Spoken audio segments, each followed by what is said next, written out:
Hey hello welcome to Andhraprabha. నేను మీ Hema Malini. So ఈ వారం చాలా సినిమాలు మన ముందుకి రాబోతున్నాయి. ఎన్నో సినిమాల గురించి మనం మాట్లాడుకుంటున్నాం. అండ్ ఈ వారం వదిలేస్తే కనుక పర్టికులర్గా సినిమా అంటే ఒక్కొక్క జోనర్కి ఒక్కొక్క టైప్ ఆఫ్ ఆడియన్స్ అన్న వాళ్ళు ఉంటుంటారు. ముఖ్యంగా సస్పెన్స్ థ్రిల్లర్స్ అంటే నాలాంటి వాళ్ళు ఇంకా ముందుండి చూస్తూ ఉంటారనమాట. అలాంటి తరహాలో అలాంటి జోనర్లో మన ముందుకి Nani movie makers Nani movie works banner పైన మన ముందుకి రాబోతున్న మూవీ కలియుగం పట్నంలో అనమాట. మరి ఆ మూవీ టీం మనతో ఉన్నారు. వాళ్ళతో మాట్లాడదాం, మూవీ విషయాలు తెలుసుకునే ప్రయత్నం చేద్దాం. Hello, hi. అందరూ ఎలా ఉన్నారండి? నేను చాలా చాలా బాగున్నాను. Thank you so much. And first of all నేను డైరెక్టర్ గారితో మాట్లాడతాను. సో రమాకాంత్ గారు, సో టైటిలే చాలా డిఫరెంట్గా ఉంది. సో ఈ సినిమాకి ఈ టైటిల్ ఎంచుకోవడానికి కారణం ఏంటి?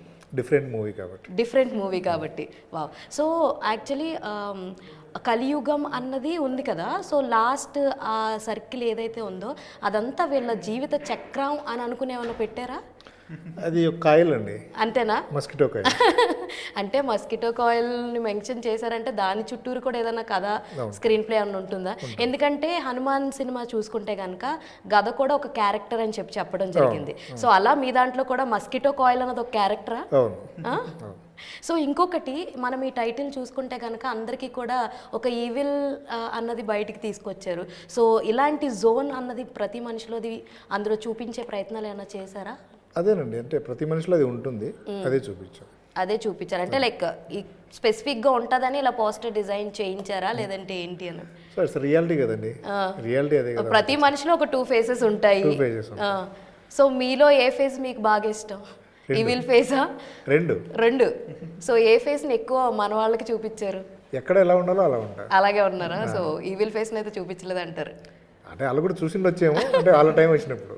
So and coming to heroine, చూస్తానికి నిజంగా అందరూ అంటున్నారు పాపం ఈ డైలాగ్ తోటి వెక్స్ అయిపోయి ఉండొచ్చు, తెలుగు అమ్మాయిలాగా అనిపించట్లేదు అని. బట్ అచ్చ తెలుగు మాట్లాడుతున్నటువంటి మన తెలుగు అమ్మాయి అనమాట ఆయిషి. సో ఎలా ఉన్నారు? బాగున్నాను. నేను చాలా చాలా బాగున్నాను. మీ రోల్ ఎలా ఉండబోతుంది ఈ సినిమాలో? ఇందులో నా రోల్ చాలా డిఫరెంట్గా ఉంటుంది. అండ్ మనము వేరే మూవీస్లో చూస్తుంటాం కదా, ఒక హీరోయిన్ అంటే పర్టికులర్గా సాంగ్స్ కోసం ఫ్యూ సీన్స్ కోసం ఇలా వచ్చి ఇలా వెళ్తుంటారు, అలా కాకుండా సో చాలా మంచి వెయిటేజ్ ఉన్న రోల్ నాది ఇందులో. So and main me character అంటే సాఫ్ట్గా ఉంటుందా, కొంచెం రగడ్గా ఉంటుందా, ఏంటి? అన్నీ ఉంటాయి, అన్ని యాంగిల్స్ ఉంటాయి. Wow, super. సో అండ్ మనం కమింగ్ టు ఈ పర్సన్ దగ్గరికి వచ్చే ముందు, అంటే ఈయన్ని చూస్తుంటే అరే ఎక్కడో చూసాం, మనకి చాలా పరిచయం అని అనుకుంటారు కదా. ఈ పాట విన్న వాళ్ళందరికీ తెలుసు అనమాట. రివ్వున ఎగిరే గువ్వ నీ పరుగులు ఎక్కడికమ్మ. ఆయన పరుగులు అక్కడ మొదలెట్టారో తెలియదు కానీ అలా సినిమా ఇండస్ట్రీలో చిన్నప్పటి నుంచి ఉంటానే అన్నారనమాట. సో ఆ పాట విన్న వాళ్ళు, చిన్నప్పటి నుంచి చూసిన వాళ్ళందరికీ ఓ అబ్బాయి అంటారు. ఆయనే కార్తికేయ అనమాట. సో ఎలా ఉన్నారు? మళ్ళీ ఎందుకు అడుగుతున్నానంటే ఇలా మళ్ళీ ఇంట్రడ్యూస్ చేశాను కాబట్టి అడుగుతున్నాను అనమాట. సో ఎలా అనిపిస్తుంది? అందరూ అరే చైల్డ్ ఆర్టిస్ట్ మళ్ళీ హీరో కింద అయ్యాడు, ఆ బరువు ఏమన్నా ఉందా? అంటే మొన్నటిదాకా తేజ సజ్జా మనం చూసుకుంటే తను కూడా ఒక చైల్డ్ ఆర్టిస్టే, ఇప్పుడు ఒక మంచి హిట్ అందుకున్నారు. సో అలా మీకు ఎలా అనిపిస్తుంది? లైక్ తేజ సజ్జా, నేను, తనీష్ అన్న, మేము అందరం చిన్నప్పుడు గ్రూప్ ఒక చైల్డ్ ఆర్టిస్ట్, లైక్ ఒక మంచి బ్యాచ్. సో అండ్ నా ఫ్రెండ్స్లో కూడా కొంతమంది ట్రై చేశారు, కొంతమంది ఆగిపోయారు, స్టిల్ కొంతమంది రన్నింగ్లో ఉన్నారు. అఫ్ కోర్స్ లైక్ ఇట్స్ ఒక ట్యాగ్ హీరో అనేది ఉంటుంది కదా, ఆ హీరో అనే ట్యాగ్కి జస్టిఫికేషన్ చాలా కష్టం. బట్ దాన్ని నేర్చుకునే ప్రాసెస్లో చాలా నేర్చుకున్నాను దాని గురించి. లైక్ ఒక హీరో తప్పు చేస్తే అక్కడ ప్రత్యక్షంగా కావచ్చు పరోక్షంగా కావచ్చు తక్కువలో తక్కువ ఒక 200-300 మంది పనిచేస్తుంటారు ఒక సినిమాకి. సో వాడేమైనా తప్పు చేస్తే అల్టిమేట్గా టీం మొత్తం సఫర్ అవ్వదు. సో అలాంటి ఒక రెస్పాన్సిబుల్ రోల్ అనేది నేను భావిస్తాను. సో హీరో అనగానే ఒక లైక్ మంచి షో ఆఫ్లో ఒక 10 మంది సెక్యూరిటీ, లేకపోతే ఒక 10 మంది స్టాఫ్, లేకపోతే ఫ్యాన్స్ వచ్చేసి ఇది కాదు. టీంలో ఏ ప్రాబ్లం ఉన్నా ఫస్ట్ రెస్పాన్సిబుల్గా ఫీల్ అయ్యే ఒక పర్సన్గా ఉండాలనేది నా ఒపీనియన్. సో ఈ సినిమాలో మీ రోల్ ఎలా ఉండబోతుంది? ఈ సినిమాలో ఐ థింక్ చాలా డిఫరెంట్గా కనిపిస్తుంది, ఒక డిఫరెంట్ ఫ్లేవర్ ఆఫ్ రోల్ ఇది. ఎందుకంటే మీకు చూస్తుంది తెలుస్తుంది. సో ప్రతి ఒక్క క్యారెక్టర్కి కూడా ఒక 2 షేడ్స్ అనేవి ఉంటాయి. సో అలాగా నా క్యారెక్టర్లో మల్టిపుల్ షేడ్స్ ఉంటాయి. నా క్యారెక్టర్లో కూడా. సో అది ఇప్పుడు నేను రివీల్ చేయను. Okay. At the same time ప్రతి ఒక్క క్యారెక్టర్కి కూడా మల్టిపుల్ షేడ్స్ ఉంటాయి. Wow. అండ్ నా క్యారెక్టర్ కావచ్చు, తన క్యారెక్టర్ కావచ్చు, లైక్ ఆ పిల్లాడి క్యారెక్టర్ కావచ్చు, చిత్ర శుక్ల గారి క్యారెక్టర్ కావచ్చు, మదర్ క్యారెక్టర్ కావచ్చు, every character has its own. So అలాంటి ఒక లైక్ మనం చూసుకునే కాన్సెప్ట్లో లైక్ మ్యాక్సిమం ఆఫ్ నెంబర్స్ ఒక హీరో మీద కంప్లీట్ రివాల్వ్ చేసుకుంటూ హీరోని బూస్టప్ చేసుకుంటూ, సో అల్టిమేట్గా హీరోని పైకి లిఫ్ట్ చేయాలనుకునే సబ్జెక్ట్స్ కొన్ని ఉంటాయి, బట్ ఇందులో కథే hero. Okay. So everything like every chain of character is interlinked. So నా character is very typical character and నాది చాలా డిఫరెంట్గా ప్రొజెక్షన్ అవుతుంది. అండ్ ఫ్రమ్ నౌ లైక్ కలియుగం పట్టణంలో నాకంటూ ఒక మంచి ప్లాట్ఫామ్ తయారు చేస్తుంది.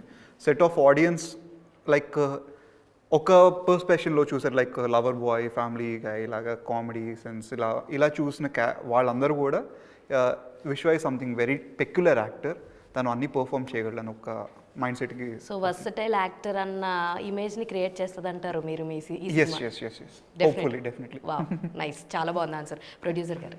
సో ఎలా అనిపించిందండి వీళ్ళతో వర్క్ చేయడం, వీళ్ళతో అసోసియేట్ చేయడం? అంటే వీళ్ళు అంటే నేను కూడా బ్యాక్ ఎండ్లో ఫిలిం చేయలేదు కానీ వెబ్ సిరీస్కి వాటికి బ్యాక్ ఎండ్లో వర్క్ చేశా. అప్పుడు ప్రొడ్యూసర్కి ఒక డిఫరెంట్ బీజియం అన్నది ప్లే అవుతూ ఉంటుంది అనమాట. ఎందుకంటే 100% ప్లే అవుతుంది. మేము కొత్త, ఎందుకంటే మేము పర్టికులర్గా మూవీస్ తీయాలి అనుకుని పర్టికులర్గా వచ్చింది కాదు. సో బై ఛాన్స్ అట్లా మూవీ ఫీల్డ్లో ప్రొడ్యూసర్ దానికి వచ్చింది. సో 100% మేము ఫస్ట్ వీళ్ళని రమాకాంత్ గారు సెలెక్ట్ చేసినప్పుడు ఓకే ఎలా చేస్తాడో ఏంటో అన్న 100% మీరు అన్న బీజిఎం అయితే 100% ఉంది. కాకపోతే వన్స్ సగం అది మొత్తం మూవీ చూసిన తర్వాత 100% అది మేము అనవసరంగా అలా అనుకున్నామేమో అన్న ఫీలింగ్ కలిగింది. అంటే స్టార్టింగ్లో సరిగమపదని అనుకున్నారు అనమాట, తర్వాత ససాను అనమాట. యాక్చువల్లీ ఎందుకు అలా అన్నానంటే బ్యాక్ ఎండ్లో ఉన్న వాళ్ళకి అది బాగా తెలుస్తుంది అండి. ఎందుకంటే ఒక్కొక్కరు ఒక్కొక్కలాగా బిహేవ్ చేస్తారు. ఆ కాస్టింగ్ వాళ్ళు ఒకలా బిహేవ్ చేస్తారు, మళ్ళీ డైరెక్షన్లో ఉన్న వాళ్ళు డైరెక్టర్కి ఒక స్పెసిఫిక్ థింగ్ కావాల్సి వస్తుంది. మిగతా వాళ్ళందరూ సార్ ఇలా కాదు సార్, దీనికి ఈ బడ్జెట్ అవుతుంది సార్, దానికి ఆ బడ్జెట్ అవుతుంది సార్. మళ్ళీ ఫుడ్ విషయంలో కూడా విపరీతమైన ఇవి జరుగుతూ ఉంటాయి అన్నమాట. అంటే ఆ విషయంలో మేము కొంచెం మా ప్రొడ్యూసర్స్ కొంచెం అదృష్టవంతులు, ఎందుకంటే మా ప్రొడక్షన్ మేనేజర్ రవి గారు అసలు అలాంటిది కూడా మా దగ్గర వరకు ఏం తీసుకురాలేదు. So what ever it maybe వాళ్ళకి అనుగుణంగా అట్లా మౌల్డ్ అయిపోయాడు అనమాట. సో మీరు లైక్ సీన్స్ జరుగుతున్నప్పుడు షూట్కి ఎక్కువ వెళ్తూ ఉండేవారా, లేదంటే నార్మల్గా బడ్జెట్ పెట్టాము తర్వాత చూద్దాం అన్నట్టు? నార్మల్గా అంటే యాక్చువల్గా ఒకటి ఇది కడపలో జరిగినప్పుడు ఎక్కువ ఉబుల్ రెడ్డి గారు, నాని గారు అక్కడే ఎక్కువ ఉన్నారు కాబట్టి ఎక్కువ చూశారు. అనదర్ ప్రొడ్యూసర్ మహేశ్వర్ రెడ్డి గారు వెళ్ళారు, నేను తక్కువ. హైదరాబాద్లో జరిగినప్పుడు మాత్రం ఆల్మోస్ట్ కంటిన్యూస్గా నేను వెళ్ళాను. మీరు వెళ్ళేవారు అనమాట. నేను వచ్చాను, నేను చూశాను, నేను ఉన్నాను అన్నట్టు ఉండారా?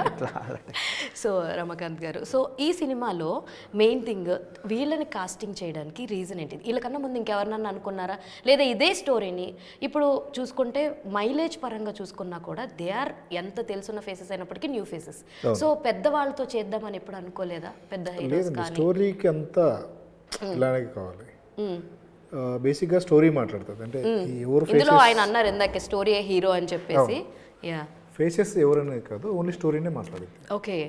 సో బేస్డ్ ఆన్ దట్ మేము తీసుకున్నాం వీళ్ళని. సో వీళ్ళు పూర్తిగా న్యాయం చేశారు.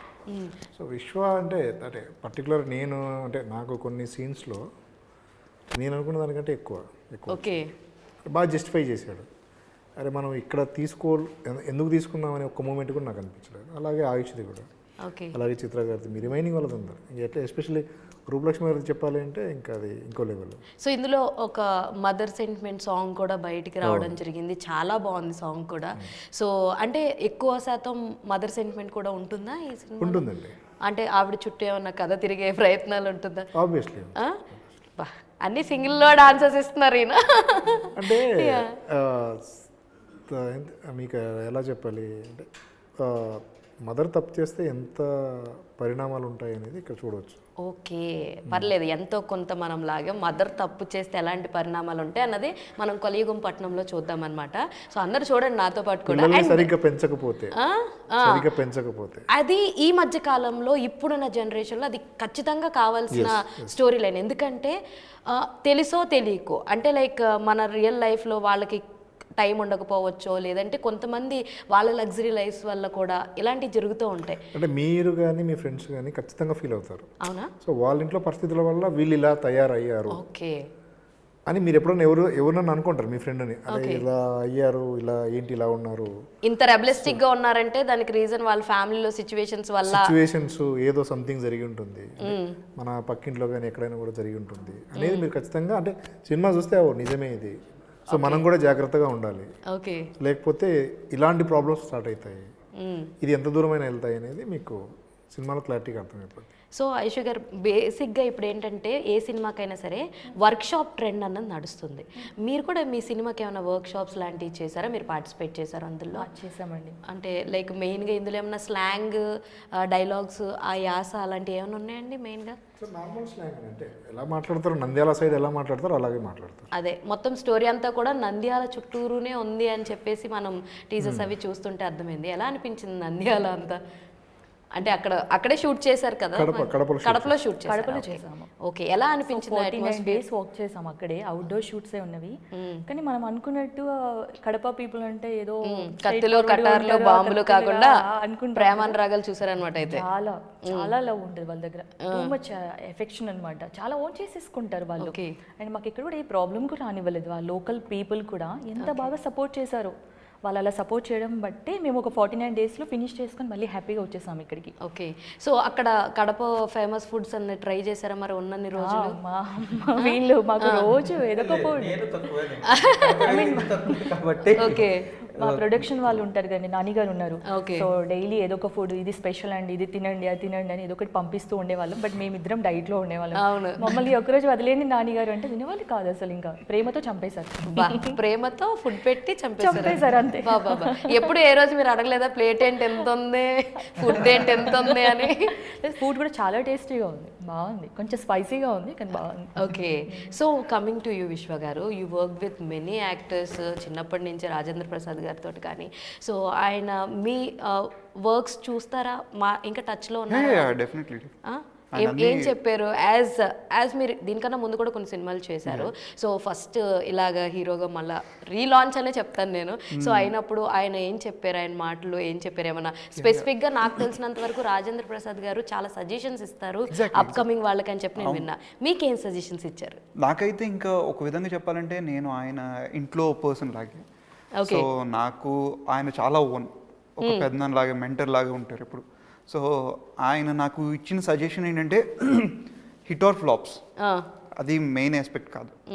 నీ సక్సెస్ ఎప్పుడైతే ఎలా ఉంటుందంటే నువ్వు 10 మందికి హెల్ప్ చేయగల కెపబిలిటీ ఉన్నప్పుడు, అండ్ నువ్వు కరెక్ట్ వేలో వెళ్తున్నప్పుడు, నువ్వు ప్రొడక్షన్ వాళ్ళని ఇబ్బంది పెట్టినప్పుడు, అండ్ నువ్వు మంచి మంచి మూవీస్ చేస్తూ, అండ్ నీ పేరుని పాడు చేసుకోకుండా, and proper dedication, proper hard work, నువ్వు 100% ఎఫర్ట్, అవన్నీ నువ్వు చేసినప్పుడే నువ్వు సక్సెస్. మీకు గుర్తుంది ఎంతకీ ఆ నలుగురిలో ఏంటి నువ్వు అప్పడాలు అమ్మడం కూడా చేత కదా నీకు?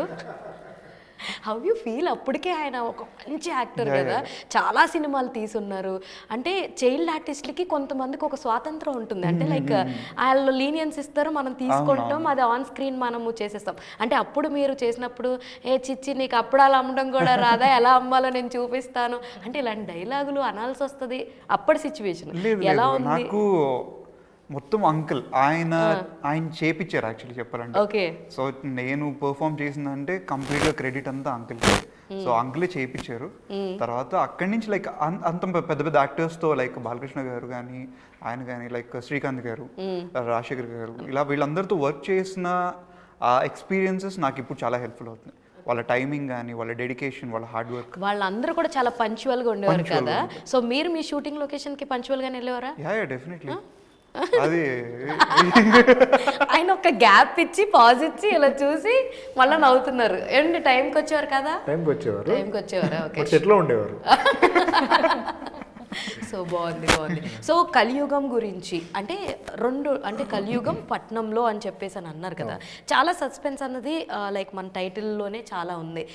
ఇంకో పక్కన అది రెంచ్ లాగా కనబడుతుంది, ఇంకేవేవో చాలా కనిపిస్తుంది. సింబాలిక్గా సినిమాని మెన్షన్ చేసుకుంటూనే డిజైన్ చేశారా, లేదంటే ఇలా అనుకోవాలని కూడా డిజైన్ చేశారు? Including story. ఓకే. స్టోరీ ఇది మొత్తం మీకు సినిమా చూస్తే టైటిల్ అర్థమైపోద్ది. టైటిల్ ఏంటో తెలియాలంటే సినిమా మొత్తం మనం కొంచెం చూస్తే ఓకే అందుకని ఇది అక్కడ పెట్టారా అని చెప్పి అనిపిస్తుంది అనమాట. So how is working with me director గారు, ఎలా డీల్ చేశారు మిమ్మల్ని? అంటే కొంతమంది డైరెక్టర్స్ మనం చూసుకుంటే అప్పటికాలం డైరెక్టర్స్ కానీ ఇప్పటికాలం డైరెక్టర్స్ కానీ కొంతమంది తిడుతూ ఉంటారు, కొంతమంది కొడుతూ ఉంటారని కూడా మనం వింటూ ఉంటాము. మీ డైరెక్టర్ గారు కొట్టే అంత సినిమా ఏమి మీ దగ్గర చేయలేదని అర్థమైపోతుంది మీరున్న జోయల్నెస్ చూసి. సో ఎలా ఉంది వర్కింగ్ విత్ హిమ్? చాలా ఫ్రెండ్లీ అండి. అని మీరు చూస్తున్నారు కదా, సెట్లో కూడా ఇలాగే ఉంటారు. ఆయనకు కావాల్సింది ఒక మంచిగా చెప్పి చేయించుకునే పర్సన్. మళ్ళీ పర్ఫెక్షన్ ఉండాలి. వర్క్ విషయంలో అసలు కాంప్రమైజ్ అవ్వరు, కానీ చాలా ఫ్రెండ్లీగా ఉంటారు. మాకు ఇక్కడ కూడా డైరెక్టర్ గారు చూసే భయం వేస్తుంది, నెక్స్ట్ సీన్ ఎలా చేయాలని ఎప్పుడు అనిపించలేదు. ఆ కట్ కూడా చెప్పరు మళ్ళీ. మేము ఇలాగే సార్ ఎప్పుడు కట్ చెప్తారు, ఎప్పుడు రిలాక్స్ అవుతాం, ఇలాగే స్టడీగా కూర్చొని ఉంటాం. ఓకే, ఆయన అలాగే ఉంటారు. పాపం ఎందుకండి చెప్పలేదు, పర్లేదు ఆ ఫీల్ మూడ్ లో ఉంటారు అనుకున్నారా? 2-3 ఎక్స్ప్రెషన్స్ ఇంకా దొరుకుతాయేమో. బాగుంది. సో మీరు వీళ్ళకి డైలాగ్ పేపర్స్ అన్ని ముందే ఇచ్చేసి ప్రిపేర్ అయ్యి ఆన్ స్క్రీన్ ఇంకేం ప్రాంప్టింగ్ లాంటి వాళ్ళకి ఏ రోజు అయితే ప్రొడక్షన్తో అగ్రిమెంట్ అయిందో ఆ రోజు వాళ్ళకి స్క్రిప్ట్ వెళ్ళిపోతుంది. ఓ సూపర్. సో అక్కడ నుంచి అది అప్పుడు వెళ్ళిపోయినా సరే మళ్ళీ రేపు షూట్కి ఈరోజు ఏంటి అనేది ఈరోజు నైట్ వెళ్ళిపోతుంది. Okay. So tell the audience about your film one వర్డ్లో అంటే ఏం చెప్తారు? వన్ వర్డ్లోనా? ఒక డిఫరెంట్ ఎక్స్పీరియన్స్ విత్ డిఫరెంట్ ఐడియాలజీని మీరు గెయిన్ చేయాలనుకుంటే ఈ కలియుగం సినిమా చూడండి. బాగుంది, చాలా డిఫరెంట్గా చెప్పారనమాట. విశ్వ వర్సటైల్ యాక్టర్ అనిపించుకోవడానికి మొదటి స్టెప్ అనమాట. సో మీరు? నేనైతే ఏం చెప్తా అంటే it's a different suspense thriller with all emotions. ఈవిడ ఇంకొకటి యాడ్ చేశారు, సస్పెన్స్ థ్రిల్లర్. సార్ మీరు? ఎక్స్పెక్టెడ్గా టైటిల్లోనే ఉంది. ఈ కలియుగంలో ఏంటి డిఫరెంట్గా మనకు తెలియకుండా మన చుట్టూ డిఫరెంట్గా ఏం జరుగుతున్నాయి అనేది, అది దట్టు ఒక పట్టణంలో ఏం జరుగుతున్నాయి అనేది 100% తెలుసుకుంటారు. నాకు ఈయన చెప్పిన ఆన్సర్ నచ్చిందండి. ఎందుకంటే ఆయన చెప్పిన దాంట్లో మంచి కథ సౌండింగ్ అంతా తెలిసిపోతుంది. ఇప్పుడున్న కలియుగంలో ఏం జరుగుతుంది అన్నది, ఒక పట్టణంలో ఏం జరిగింది అన్నది మీరు చూడండి అన్నదే కలియుగ పట్టణం. మీరు చెప్పండి సార్, ఎందుకంటే కర్త 2024లో one of the blockbuster. అబ్బా సూపర్. అసలు ఈ మాత్రం కాన్ఫిడెన్స్ ఉండాలి. నిజంగా నాకు ఈ మూవీ టీంతో మాట్లాడుతుంటే ఎంత ముచ్చటగా అనిపిస్తుంది అంటే, అంత కాన్ఫిడెంట్ లెవెల్ని ఇప్పుడు దాకా నేను చాలా మందితో మాట్లాడాను, ఆ లెవెల్స్ అన్నది ఇక్కడ నాకు కనిపించలేదు. బట్ వీళ్ళ దగ్గర మాత్రం పుష్కలంగా ఉంది. ఐ విష్ థియేటర్స్లో ఈ సినిమా బాగా ఆడాలి, మంచి డబ్బులు తెచ్చిపెట్టాలి మన ప్రొడ్యూసర్స్ వాళ్ళందరికీ కూడా, మీకు కూడా మంచి ఫేమ్ తెచ్చిపెట్టాలి, మీకు మరీ మాకు మంచి సినిమాలు ఇవ్వాలని మేము ఆశిస్తున్నాం. Hey guys, this is today's video. మరిన్ని ఇంట్రెస్టింగ్ వీడియోస్తో మళ్ళీ కలుసుకుందాం. అప్పటి వరకు చూస్తూనే ఉండండి Andhraprabha. This is your Hemamalini signing off. Bye.